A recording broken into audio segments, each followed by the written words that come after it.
And I say it's a pleasure to be involved in this seminar, and I thank TASC very much for its initiative in organising it, because I believe that comparisons with the Nordic model are particularly relevant to Ireland at this juncture in its development. If you'll indulge me for a second, I want to run a little bit of film. Naturally, as you might expect from me, I want to make some comparisons about the different labour markets, and particularly perhaps further comparisons about the different institutional arrangements in the Nordic countries and in our own. But the first bit of film just gives a historical context for how some of the things came about in the Nordic model. The first part of it there relates to a strike which took place in Adelin in Sweden in 1931. And so just indulge me for a second and see how this goes. I hope it works. Great, thanks so much.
I'm sorry for, I hope I didn't upset anybody with that film, but I think the point I'm trying to make here is that this discussion largely is about values. And that's an extract from a film by a Swedish director called Bo Widerberg. It was first made, I think, in 1969. And it is about a strike which took place, as I said, in the wood producing district in Sweden called Adelen. And 5 people were killed in that particular episode there, but it had a most profound effect in Sweden, in the sense that the people were so traumatized by it that it really brought about the origins of social democratic government in Sweden. And as the 2 previous speakers have said, I think, indirectly, social democracy has taken a very firm root in the Nordic countries. And even though you can have governments of a liberal or a Christian democratic persuasion, basically they operate within the social democratic model. And as Vivian Schmidt there said, the collective memory continues to underpin the collective bargaining system today in Sweden.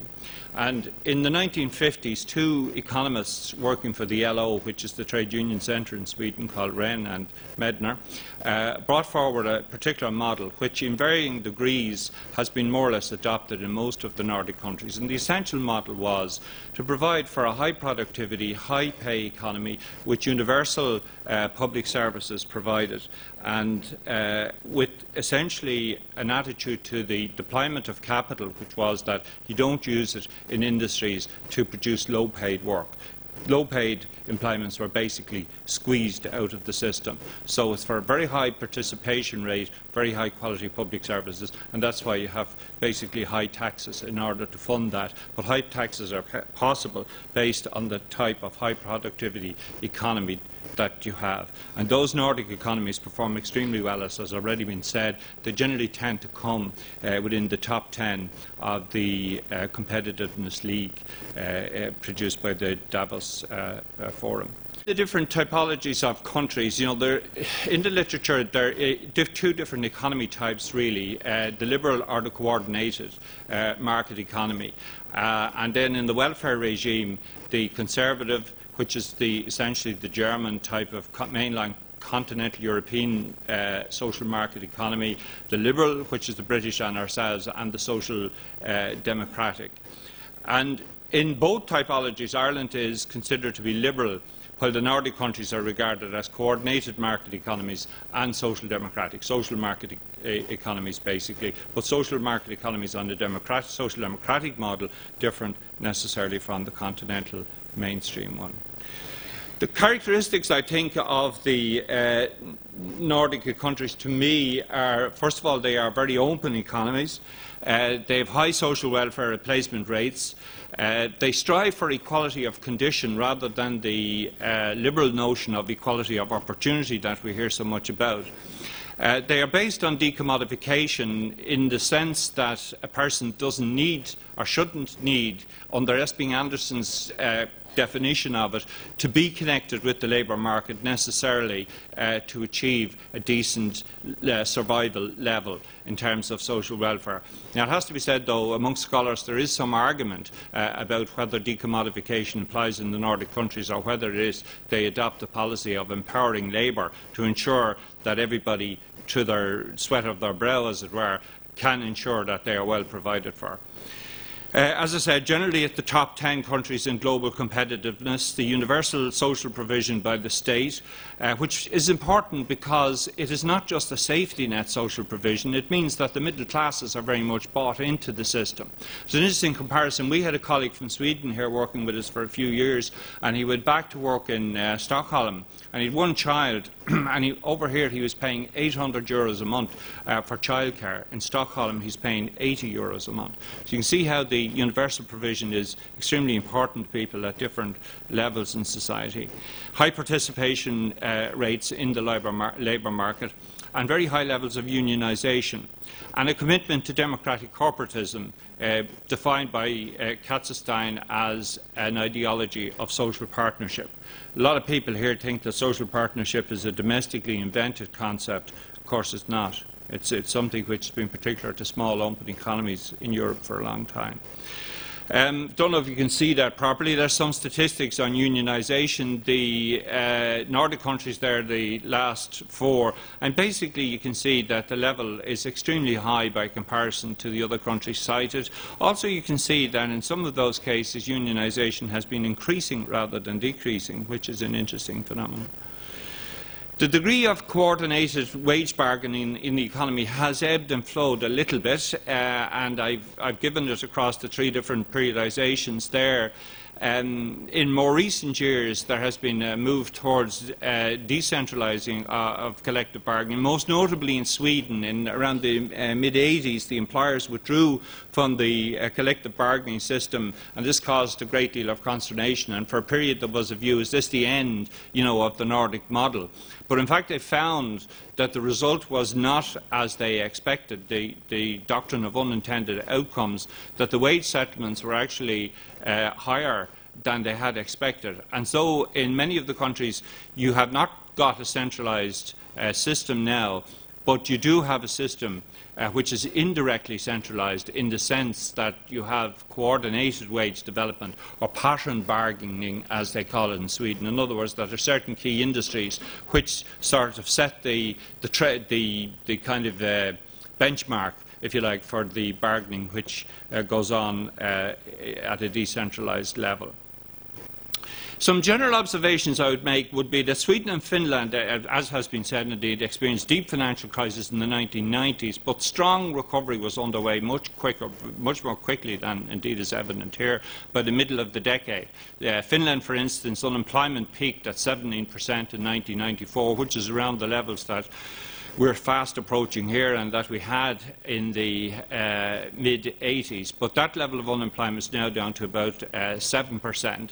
I was in Finland relatively recently, and they were saying to me there that they were not terribly happy with that. They thought they would like to see it go down to below 6%. And with the new government, the trade unions have a programme they're trying to get them to be interested in order to create many more thousands of jobs to bring that down. But I think it's interesting that recovery coincided largely with, at each point, with the return of the Social Democrats to power and a revival of social partnership.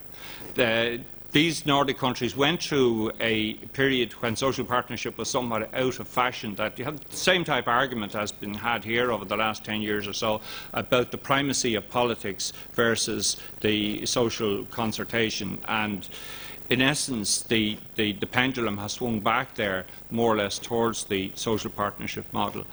All Nordic countries experience some degree of social welfare reform or retrenchment. Indeed, it's featured quite strongly in Denmark, I think, in particular, maybe almost for 20 years. And again, it's been social democratic governments which have found it more possible to get political acceptability of social welfare reform. The strength of the collective bargaining system means that labour market legislation is not particularly strong, doesn't really need to be particularly strong. The flexicurity model is widely admired. That's the Danish flexicurity model, which has certain resonance in some of the other Nordic countries, widely admired in Europe, and the European Union has been attempting to advance it for quite some time. I know that Professor Anderson has written a bit about this, and I think I saw a paper recently that you wrote about how the flexicurity model survived, as it were, the recession. Sweden is a very strong economy with a number of well-known indigenous multinationals. Finland, I would say, also a strong economy, but I don't know if the Finnish people would agree or not. It just strikes me as being very heavily dependent on Nokia, because Nokia has a lot of sort of supplier companies, I think about 300 altogether. So you can see how Nokia's fortunes would have a reflection back into the domestic economy. Norway and Denmark have oil, and Denmark has a strong indigenous small and medium enterprise base. Actually, only 1% of the Danish companies are multinational corporations, although they employ about 16% of the population. One very significant industrial difference between Denmark and Ireland, for instance, is that the Danish small companies have a fantastic performance, export performance, very, very successful, and essentially the base of the economy. The average number of employees is about 4, whereas in the multinational corporations it's about 74.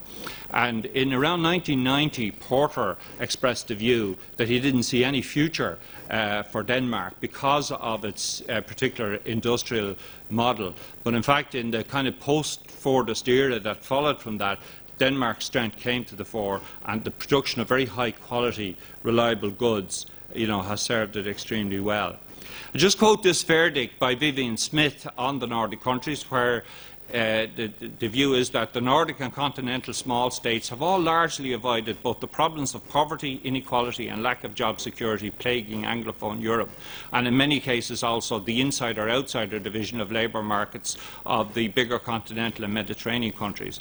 In addition, they've introduced flexibility into the labour market without jeopardising security, increased the sustainability of pension systems without affecting pensioners' incomes, and reduced the generosity of social assistance programmes without reneging on commitments to equality, universality or social solidarity. So, I mean, that, if that is a reliable judgment, it's on the whole a very favourable one. And just looking at comparisons with Ireland then, I mean, Ireland is part of the Atlantic economy and suffers the limitations of peripherality. It's the biggest single factor possibly that the Nordic countries, although some of them are geographically peripheral, but in a developmental sense, never succumbed to peripherality. They were always pretty much part of the metropolitan core. Again, just to take Denmark, for example, why did that happen? You can trace the origins of that back to the period from about 1870 to 1930, when Denmark was a big supplier of wheat and grain and so on, particularly to Britain.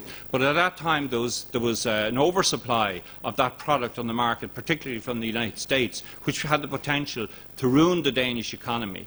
But they quickly turned around and they began to produce processed food, which was more, a much better export market. And out of the processed food came the type of industrialisation necessarily to achieve it. For example, Denmark invented the idea of the cream separator, and there has a very, as we know, Ireland has been competing with it for years, a very successful dairy and meat industry. In Ireland's case, then, you can probably take the last 20 years or so in 3 periods, from 87 to 94, which was the recovery period, from 94 to 2001, which was the most sustainable period of development when Ireland began to take off, and from 2001 to 2008, now beginning to be recognised as in fact not sustainable when we invested so much in the property market. And over that period of time, if you look at it, there's been quite interesting changes in governments and in ideologies here. Most particularly, I would say, from around 1997 on, when Ireland would have moved, in my opinion, quite significantly to the right. Of the nature of development in Ireland, from the developmental state to the competition state idea. And I know Peadar Kirby and Mary Murphy are both speaking later on today, and Peadar in particular has written a lot about the competition state idea. Nicole Joanne Smith wrote a book about Ireland and globalisation in 2005, and she characterised it as a sort of a hybrid liberal market economy with some counter tendencies, namely a strongly interventionist industrial policy and social partnership at the time. Since 2008, of course, we've had a massive corporate governance failure, and indeed the only thing we seem to do well at the moment is our status as a poster child. At one stage we were the poster child of globalisation, and we were foisted on the Greeks and everybody else to follow us. Now we are the poster child of austerity, and we're still being foisted on the Greeks as a reasonable example of what to do. The Greeks can't like us very well, at least I wouldn't. And I think in fairness to Papandreou and PASOK, they never accepted the model of Ireland as the right model of globalisation. They actually wanted to follow the Nordic model, whereas the New Democracy people thought Ireland was a great place altogether. Anyway, contrasting Ireland and the Nordics again, moving towards the end, a mixed economy of welfare in our case versus universalistic welfare state. Ireland is not actually a welfare state according to a definition by Peter Lindbertz, where he says that, look, the threshold to determine this is 20% of GDP spend on social transfers, and we are considerably below that. We have contrasting tax regimes. We are completely hooked on a low tax regime, whereas people in the Nordic countries see a clear linkage between the tax they pay and the public services that they have. And from the example I gave about childcare, you can see the merit of that. Corporatism in the form of social partnership, the institutions have not been as enduring or flexible here as in the Nordic countries, because when the onset of the crisis hit us very hard in 2009, basically the system collapsed. Ireland, like the Nordic countries, is a very open economy. We export about the equivalent of our GDP.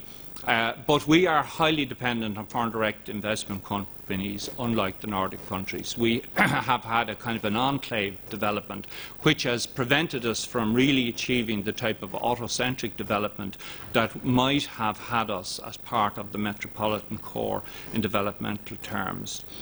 I think, if I may say so, though, Ireland has managed immigration somewhat better than the Nordic countries. It's interesting that in quite a few of them, I'm thinking of the True Finns now and the Danish People's Party, the emergence of political parties which have really upset the existing balance, let's say, very finely balanced. The Nordic countries have a very finely balanced political system, a kind of a bloc system of government, and the emergence of these parties, I think, has been quite disturbing to the body politic there. I suppose a counter-indication of that is that in Denmark, at the last election, the Social Democrats were returned, and I think the Danish People's Party would have suffered a little bit of a rebuff, perhaps. But at the same time, it's interesting that these political forces on the right of the spectrum have emerged in a very stable and tolerant, historically tolerant environment. And that hasn't happened here yet. But it may be, this is my point, I suppose, that the homogeneity of population, which has been for so long a core strength of the Nordic countries, may not actually be as strong as it is now, faced with this problem of immigration, and how the populations deal with that will be quite interesting in the future. So, in conclusion, I think for Ireland, big problem for us, in people of my persuasion anyway, is that social democracy never took root in Ireland. That's our Civil War politics prevented that. And real social change depends on two things, in my view: political incumbency by social democrats and strong trade unions. And in many ways, social partnership in Ireland, from our point of view, was an attempt to bring about social democracy on the Nordic lines, but without the politics. That may be changing now. Let's hope it is. We're enduring the fourth crisis in our case since the foundation of the state. The first was in the early 1930s, when De Valera came into power and introduced the kind of import substitution industrialisation. Subsequently, in the 1950s, we had to switch around completely to export-orientated industrialisation. In the mid-1970s, social partnership was seen to be the solution of that crisis, but here we are with the fourth one. And four strikes me as constituting a continuing vulnerability. And really, I think our development model has failed. That's my view. We have to reinvent ourselves some way or other. Finally, I think the Boston versus Berlin debate is over. Question now for us is, can we change for the future of Copenhagen or Helsinki? I think that Boston versus Berlin is over simply because deeper European integration will happen. If the euro survives, if it does, we can't be a multi-interface periphery any longer. Finally, I think, just to say, the Ambassador in his opening remarks mentioned the visitors we had 1,000 years ago. Probably most people think what we're going through now is the greatest failure of Irish public policy. I think it can be argued, actually, that Brian Boru was the greatest failure of Irish public policy. If he'd left the Danes alone and not beaten them to the Battle of Clontarf, they might have imposed our enlightened social democracy on us.